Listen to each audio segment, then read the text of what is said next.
नमस्कार, आप देख रहे हैं दिव्य हिमाचल वेब टीवी। मैं हूं बलविंदर सिंह और सबसे पहले नजर डालते हैं मुख्य समाचारों पर। हिमाचल पर भारी पड़ा शनि, 4 सड़क हादसों में 13 की जान गई। ददाहू में खाई में समाई स्कूल बस, 7 बच्चों समेत ड्राइवर की भी मौत। बर्फ से लदे हिमाचल के पहाड़, मैदान भीगे, समूचे प्रदेश में शीतलहर। मनाली में विंटर कार्निवाल ने जमाया रंग, सैलानियों ने गानों के साथ साथ फाहों से जमकर की मस्ती। हिमाचल ने खोए 3 फौजी बेटे, लाडलों की मौत से घुमारवीं, झंडूता और अवाह देवी में छाया शोक। प्रदेश के 10 जिलों में कल सजेगा नए साल का पहला जनमंच, तैयारियां पूरी। और कल खिताब के लिए भिड़ेंगे डीसी ऊना, संजय तोमर अकादमी। ऊना में 13वीं state centre state under 15 cricket championship. और अब समाचार विस्तार से।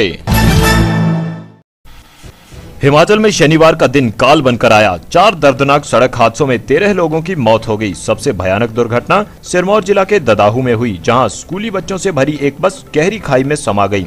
हादसे में 2 बच्चों की मौके पर ही मौत हो गई, जबकि 4 ने घावों के ताव को न सहते हुए नाहन मेडिकल कॉलेज में दम तोड़ दिया। इसी बीच एक बच्ची की पीजीआई में दर्दनाक मौत हो गई। बस का ड्राइवर भी मौत से बच न पाया। संगड़ाह रोड पर 19 बच्चों को लेकर ददाहू आ रही ओवर स्पीड बस पर से ड्राइवर खड़कौली मोड़ पर नियंत्रण खो बैठा और गाड़ी सीधी ही खाई में समा गई। हादसे के बाद मदद को जुटे स्थानीय लोगों ने घायल बच्चों को तुरंत अस्पताल पहुंचाया। इसी बीच मेडिकल कॉलेज में इलाज के दौरान 4 बच्चों की मौत हो गई। वहीं 6 की नाजुक हालत को देखते हुए पीजीआई रेफर कर दिया, जहां एक बच्ची की मौत हो गई। हादसे के बाद मची अफरा तफरी के बीच प्रशासनिक अमला भी राहत और बचाव कार्य में जुट गया है। दूसरा हादसा शिमला के ठियोग में हुआ। यहां पर देहा बराड़ में एक पिकअप गहरी खाई में गिर गई। हादसे में 3 लोगों की दर्दनाक मौत हो गई है, जबकि एक सवार की गंभीर हालत को देखते हुए आईजीएमसी शिमला रेफर कर दिया है। उधर बिलासपुर के सलापड़ में दिल्ली से घर आ रहे सुंदरनगर के एनटीपीसी अधिकारी की गाड़ी रेलिंग तोड़ सीधा सतलुज में जा गिरी। इससे सवार की मौके पर ही मौत हो गई। तड़के हुए इस हादसे के बाद पुलिस ने कड़ी मशक्कत के बाद गाड़ी में से लाश निकाली। वहीं कालका शिमला नेशनल हाईवे पर सनावरा के पास डंगे के काम में जुटा मजदूर पहाड़ी से गिरे पत्थर से पिस गया। पत्थर की मार से गंभीर घायल को चंडीगढ़ ले जाया गया, जहां उसकी मौत हो गई। पुलिस सभी मामलों की जांच में जुट गई है। 2 दिन से उमड़ रहे बादलों का सब्र आखिरकार शनिवार सुबह छलक ही गया और इसका असर पूरे प्रदेश में दिखा। जहां पहाड़ों पर बर्फ बिखरी, वहीं मैदान भी फुहारों से भीगते रहे। हालांकि अंतिम समाचार मिलने तक ताबड़तोड़ बारिश शुरू नहीं हुई है, लेकिन काले घने बादलों के तेवर झमाझम बारिश के साथ साथ जोरदार हिमपात का इशारा दे रहे हैं। इस बीच मौसम के बिगड़े तेवरों से हिमाचल के सभी क्षेत्रों में शीतलहर का प्रकोप बढ़ गया है। पहाड़ों पर बर्फबारी की सूचना मिलते ही मैदानी राज्यों के लोग प्रदेश के पर्यटक स्थलों की ओर लपक लिए हैं।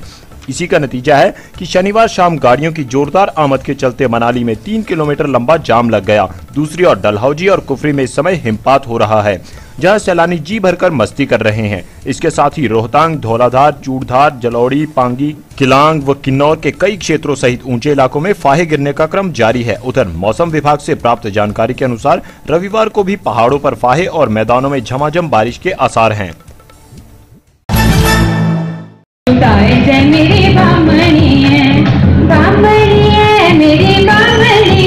हाल ही में विंटर कार्निवाल में रंग जमा रहे कलाकारों का इंद्रदेव ने भी जमकर साथ दिया। दमदार प्रस्तुतियों से गदगद सैलानी आसमान से बरस रहे फाहों के साथ जमकर मस्ती करते रहे। मनु रंगशाला में बर्फबारी के बीच चल रहा प्रस्तुति का यह दौर सभी को खूब पसंद आया। पंजाबी कलाकारों के साथ कुल्लू के फनकारों ने भी कड़ाके की ठंड के बीच जमकर नाचने को मजबूर कर दिया। शनिवार को कुल्लूवी नाटी के तान पर यहाँ पर मस्ती का माहौल रहा।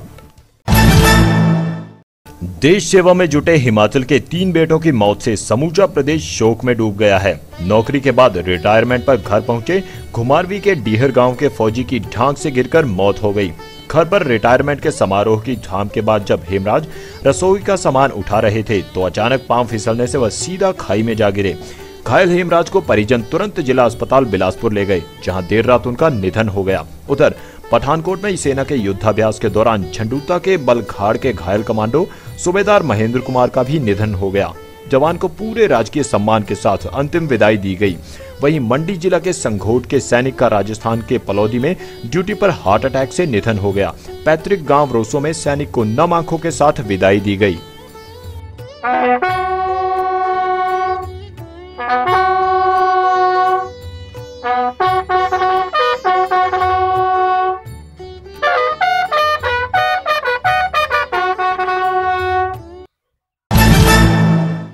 प्रदेश के 10 जिलों में रविवार को नए साल का पहला जनमंच सजेगा। यह जयराम सरकार का अब तक का 10वां जनमंच होगा। सरकार ने इसके लिए मंत्रियों का ड्यूटी चार्ट जारी कर दिया है। नए साल के पहले जनमंच कार्यक्रम में विधानसभा अध्यक्ष डॉक्टर राजीव बिंदल, उपाध्यक्ष हंसराज, नरेंद्र बरागटा और बागवानी मंत्री महेंद्र सिंह ठाकुर की ड्यूटी नहीं लगाई गई है। इसी बीच खाद्य आपूर्ति मंत्री किशन कपूर चिंतपूर्णी, शिक्षा मंत्री सुरेश भारद्वाज शिमला ग्रामीण और ऊर्जा मंत्री अनिल शर्मा मंडी के लोगों से रूबरू होंगे। वहीं शहरी विकास मंत्री सरवीण चौधरी भट्टियात, स्वास्थ्य मंत्री विपिन परमार बड़सर तो कृषि मंत्री रामलाल मार्कंडे दून के जनता की दिक्कतों को दूर करेंगे। पंचायती राज मंत्री वीरेंद्र कंवर नयना देवी, उद्योग मंत्री विक्रम सिंह नूरपुर, परिवहन मंत्री गोविंद ठाकुर मनाली और सामाजिक अधिकारिता मंत्री राजीव सहजल पांवटा साहिब में जनमंच की अध्यक्षता कर समस्याएं निपटाएंगे।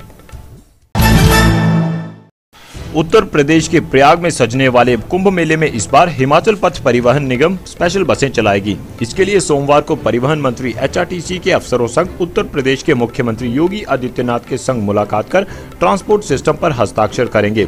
परिवहन मंत्री ने बताया कि हरिद्वार के लिए प्रदेश के कई स्थानों से पहले ही बसें चल रही हैं, लेकिन कुंभ मेले को देखते हुए अब एचआरटीसी स्पेशल बसें चलाएगी। परिवहन मंत्री ने कहा कि इस दौरान डिमांड के आधार पर रियायत भी दी जाएगी। ट्रांसपोर्ट सिस्टम को बेहतर बनाने के लिए जे&के, उत्तर प्रदेश, उत्तराखंड, दिल्ली, पंजाब, हरियाणा और केंद्र शासित राज्य चंडीगढ़ भी एक मंच पर आकर पुख्ता कदम उठाएं। और अब खेल समाचार। ऊना के इंदिरा मैदान में 13वीं states inter state under 15 cricket championship के तहत शनिवार को सेमीफाइनल मुकाबले खेले गए। पहले सेमीफाइनल में डीसीए ऊना ने प्रभुदयाल क्रिकेट अकादमी को 38 रनों से हराया। दूसरे सेमीफाइनल में संजय तोमर क्रिकेट अकादमी ने माउंट आबू क्रिकेट अकादमी को 2 विकेट से मात दी। रविवार को डीसीए ऊना व संजय तोमर क्रिकेट अकादमी के बीच फाइनल मुकाबला खेला जाएगा। पहले सेमीफाइनल मैच में डीसी ऊना ने टॉस जीतकर पहले बल्लेबाजी करने का निर्णय लिया और 8 विकेट के नुकसान पर 162 रन बनाए। लक्ष्य का पीछा करने उतरी प्रभुदयाल क्रिकेट अकादमी की टीम 25वें ओवर में 124 रन पर ऑल आउट हो गई। दूसरे सेमीफाइनल में माउंट आबू क्रिकेट अकादमी ने टॉस जीतकर 102 रन बनाए। लक्ष्य का पीछा करने उतरी संजय तोमर क्रिकेट अकादमी ने 16वें ओवर में 8 विकेट खोकर लक्ष्य हासिल कर लिया। और अब वक्त है छोटे से ब्रेक का।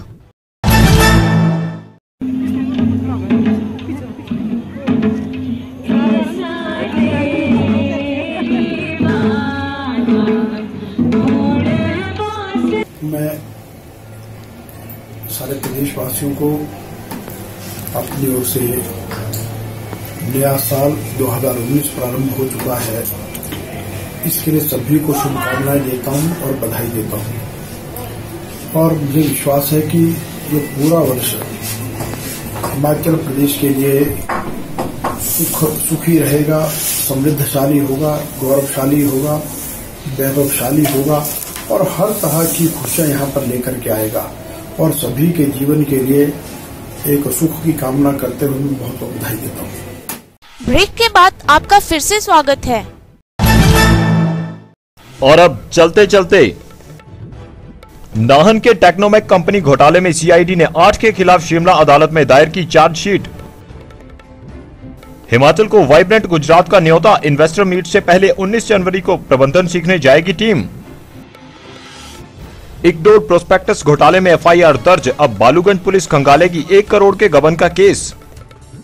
और प्रदेश कर्मचारी चयन आयोग हमीरपुर ने घोषित किया कला अध्यापक का फाइनल रिजल्ट, 96 को नौकरी। और आज हिमाचली तड़का में सुनिए कुलदीप शर्मा की आवाज में ये हिमाचली गीत।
आज के बुलेटिन में बस इतना ही। पढ़ते रहिए दिव्य हिमाचल, देखते रहिए दिव्य हिमाचल वेब टीवी।